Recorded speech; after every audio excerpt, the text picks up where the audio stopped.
Film chamber ఎన్నికల polling కొనసాగుతోంది. మధ్యాహ్నం 1 గంటకు పోలింగ్ ముగియనుంది. సాయంత్రం 6 గంటలకు ఫలితాలు వెల్లడి కానున్నాయి. ఉదయం 8 గంటలకే పోలింగ్ ప్రారంభమైంది. దీంతో సినీ ప్రముఖులు తమ ఓటు హక్కును వినియోగించుకుంటున్నారు.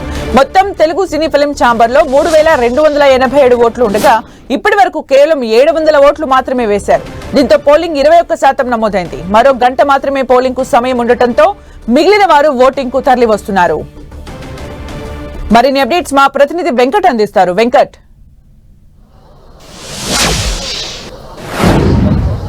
ప్రతి 2 సంవత్సరాలకు ఒకసారి జరిగేటువంటి Telugu film chamber of commerce elections ఈసారి కొంత టైం తీసుకోవడం జరిగింది. దాదాపు 6 మంత్స్ తర్వాత, అంటే ఆ గడువు తీరిపోయిన తర్వాత, యాక్చువల్లీ జూలైలోనే ఈ ఛాంబర్ ఎలక్షన్ జరగాలి, కానీ కొన్ని కారణాల వల్ల అది పోస్ట్ పోన్ అవ్వడం జరిగింది. అయితే ఇప్పుడు ఎలక్షన్స్ ఈ రోజున స్టార్ట్ చేయడం జరిగింది. అయితే ప్రస్తుతం పోలింగ్ సర్వేలు చూస్తుంటే మాత్రం కొంత మందకొండగానే జరుగుతున్న పరిస్థితి అయితే చెప్పవచ్చు. ఇప్పటి వరకు అంటే మనకు అందుతున్న సమాచారం చూస్తుంటే ఒక 30% దాకానే పోలింగ్ అయినట్టుగా తెలుస్తుంది. మరొక గంటలో ఎలక్షన్స్ మొత్తం కూడా కంప్లీట్ అయిపోతుంది. 1 గంట వరకే ఎలక్షన్స్ ఉన్నాయి. ఆ తర్వాత ఎవరైతే ఇక్కడ ఉంటారో వారందరూ కూడా ఓటు వేసే అవకాశం అయితే ఉంటుంది. ఇక రిజల్ట్ మాత్రము సాయంత్రం 6 గంటలకి ప్రకటించే అవకాశం ఉన్నట్టుగా తెలుస్తుంది.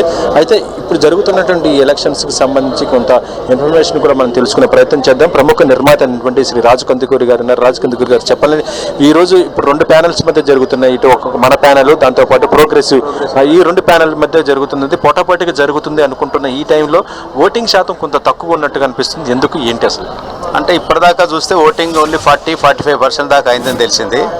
మనకి ఇంకా 1 o'clock దాకా టైం ఉంది. కాబట్టి రాబోయే 2 అవర్స్లో అది ఫీల్ అవుతుందని అనుకుంటున్నాను. కనీసం ఒక 75-80% అని అయితే జస్టిస్ వస్తుంది. లేకపోతే ప్రజా అభిప్రాయం, అంటే ఎవరైతే నిర్మాతలు కావచ్చు 4 సెక్టార్ల నుంచి వాళ్ళ ఒపీనియన్ బయటికి రావాలంటే ఓటింగ్ ప్యాటర్న్ బాగుండాలి. అది వెరీ క్రిటికల్. కొందరు బయట ఊళ్ళ నుంచి వస్తున్నారు, కొందరు వరంగల్ నుంచి, నల్గొండ, ప్రొడ్యూసర్లు ఎక్కడెక్కడ ఉండుంటారు. సో వాళ్ళు రావడానికి లేట్ అవుతుండొచ్చు. కాబట్టి వీఆర్ కాన్ఫిడెంట్ కనీసం 80% అయినా రీచ్ అవుతామని. సో ఇది కాక ఏంటంటే 1 o'clock కనుక క్లోజ్ అయిపోతే ఈవినింగ్కే రిజల్ట్స్ వచ్చేస్తాయి. కౌంటింగ్ కనుక 5 కల్లా స్టార్ట్ అవుతే బై 7:30-8 కల్లా మనకు ట్రెండ్, మనకు రిజల్ట్ తెలిసిపోతుంది. దాని గురించి we're eagerly waiting. So hopefully మంచి రిజల్ట్ వస్తుంది.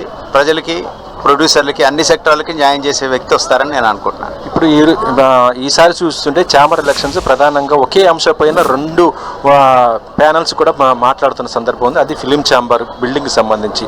ఒక ప్యానల్ ఏమో ఇది ప్రభుత్వం లీజుకి ఇచ్చింది, ప్రభుత్వం అని అంటున్నారు. మరొకరేమో కాదు, మనం రెంట్కుంటున్నాము అనేసి చెప్తున్నారు. అసలు వాస్తవానికి ఇది ఈ ఛాంబర్ ఇష్యూ ఏంటి, దీన్ని ఎలా సాల్వ్ చేయబోతున్నారు, ఏంటి అసలు? అంటే ఈ ల్యాండ్ ఒకటి వాళ్ళు ఇచ్చిన లీజ్ అగ్రిమెంట్ ఏదో అయిపోయింది అన్నది వాళ్ళ అంశము. దాన్ని ఎక్స్టెండ్ చేయమని, లేదా కొత్త బిల్డింగ్ మళ్ళీ కడదామన్నది, అదొక్కటి సీఎం గారి దాకా వెళ్ళింది. సీఎం గారు దాన్ని పరిశీలనలో పెట్టారు. అలాగే మినిస్టర్ గారి దగ్గర కూడా వెళ్ళింది. దీని గురించి త్వరలోనే వస్తుంది. ఎండ్ ఆఫ్ ద డే ఏంటంటే ఇది వెరీ వెల్ లొకేటెడ్. ఇందులోనే కనుక మల్టీ స్టోరీ బిల్డింగ్ కట్టినా కానీ ఎవరికి ఇబ్బంది లేదు. సో దట్ ఫిల్మ్ ఇండస్ట్రీకి తగ్గ అన్ని శాఖలు కనుక ఇందులో ఉంటే, ఫిలిం ప్రొడ్యూసర్స్ కౌన్సిల్ కానీ, లేకపోతే ఫిల్మ్ ఛాంబర్ ఆఫ్ కామర్స్ కానీ ఇక్కడ ఉంటే బాగుంటుందని. ఒకప్పుడు 2 రాష్ట్రాలు కలిసి ఉన్న టైంలో, ఉమ్మడి రాష్ట్రం ఉన్న టైంలో ఇదంతా వాడారు. ఇప్పుడు అక్కడ కూడా పెడుతున్నారు, ఆంధ్రాలో, వైజాగ్లోనే ఎక్కడో, ఇక్కడ కూడా ఒకటి వస్తుంది. కాబట్టి ఇక్కడ పెద్ద బిల్డింగ్ రావచ్చు. But end of the day location మార్చడానికి లేదన్నది మన అంశం. ఇక్కడ ఈసారి చూస్తుంటే ప్రోగ్రెసివ్ ప్యానల్ చూస్తుంటే వాళ్ళు చెప్తుంది ఏంటంటే, చాలా వరకు కూడా సినిమాలు తీయనటువంటి వాళ్ళే మన ప్యానల్లో ఉన్నారు. వాళ్ళు సినిమాలు తీయరు, కానీ ఛాంబర్లో తిష్ట వేసేసి రాజకీయాలు చేస్తూ వాళ్ళు పబ్బం గడుపుకుంటున్నారని అని చెప్తున్న పరిస్థితి ఉంది ఇక్కడ చూస్తుంటే. ఏంటి అసలు? అంటే ఒక విధంగా కూడా ఫ్యాక్టేనండి ఇది. ఎవరైతే ఫిల్మ్ యాక్టివ్గా తీస్తున్నారో వాళ్ళకి సాధక బాధకాలు ఎవరికైతే తెలుసో వాళ్ళు యాక్టివ్ మెంబర్స్గా ఉండడం అనేది ప్లస్ అవుతుంది. ఒక ప్రొడ్యూసర్ కానీ ఎవరైనా వచ్చి, టెక్నీషియన్ వచ్చి నాకు ఇక్కడ ప్రాబ్లం ఉంది అని అంటే, అక్కడ డే టు డే ప్రాబ్లమ్స్ తెలిసిన వాడు రోజు యాక్టివ్గా ప్రొడ్యూస్ చేసేవాడు అయితేనే కరెక్ట్ ఉంటుంది. అంటే ఎప్పుడో చాలా సంవత్సరాల క్రితం ప్రొడక్షన్ చేసి ఈ మధ్య చేయకుండా ఉన్న వాళ్ళు, యాక్టివ్గా లేని వాళ్ళు కంటిన్యూస్గా ఉండడం కరెక్ట్ కాదనేది ఒక ఫీలింగ్. వాళ్ళతో అయితే నేను కూడా ఏకీభవిస్తాను. ఎవరైతే యాక్టివ్ మెంబర్స్ ఉన్నారో వాళ్ళు ఇందులో ఉంటే బాగుంటుంది అనేది 1 క్వశ్చన్. అంటే ఇప్పుడు ప్రస్తుతం చూస్తుంటే ఈసారి ఛాంబర్ ప్రెసిడెంట్గా ఎగ్జిబిటివ్ సెక్టర్ నుంచి చేసుకుంటాను అంటున్నారు కదా సురేష్ బాబు గారు. అంటే ఇది ఏకగ్రీవంగా జరిగిద్దా, లేకపోతే ఎట్లా? అంటే యునానిమస్గా జరిగిందని అనుకోవాలి. అపోజిషన్ అంటే ఏమీ లేదు. అది రీజన్ ఒకటే ఉండాలి. ఏంటంటే ఆయన no doubt is a senior man, non controversial man ఇండస్ట్రీలో. అది కాక ఒక జైగాంటిక్ ఫిగర్లా ఉన్నారు, హెల్ప్ఫుల్గా ఉన్నారు. సో కాబట్టి ఎవరికి అపోజిషన్ ఇబ్బంది లేదు. ఎవరైనా ఒక పెద్ద మనిషి దగ్గరికి మనం ఎందుకు వెళ్తామంటే ఆయన మాటకు విలువ ఉంటుంది, వెయిటేజ్ ఉంటుంది.